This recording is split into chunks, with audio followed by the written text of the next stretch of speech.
Welcome back to the Dry Fire Journal. This is day 64, and today we're going to be talking about reversing our rolling grip. You can tell that there is nothing in my 365 XL because the barrel block is in. It lets me know that I have nothing in my chamber and nothing in my barrel. I also have my magazine fully blocked. And you can get your very own barrel block by going to blocksafety.com, BLOK safety.com. And when you enter in the code REDHAWK, you get 15% off your order. Really cool deal that Barrel Block is offering you, so be sure you take advantage of it. In previous videos, we've talked about rolling our grip onto our firearm, and I want to spread my hand out so that I'm not necessarily practicing the way I want to shoot, but I'm really practicing to discover what it is that I need to build into my grip in order to have my grip roll into where it needs to be so that I see everything that I need to see. And then I need to also make sure that my trigger finger does not go on to trigger until my sights begin to fall where I want them to go.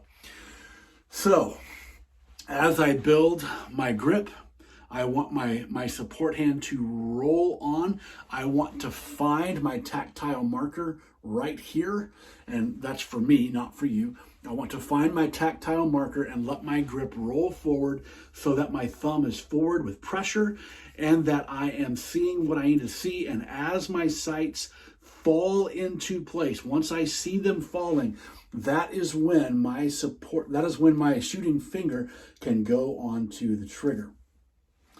Now you'll notice, or maybe you didn't, that I've been doing all of this support side. I've been doing all this work left-handed. Why would I do this left-handed over and over again? It's because that which I practice from my support hand gets transferred in my brain to everything I'm doing in my shooting hand, in my normal right hand. That's for me.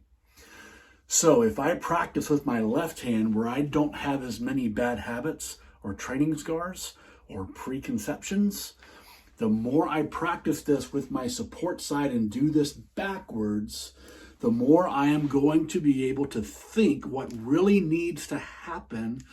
Man, I didn't see that very well.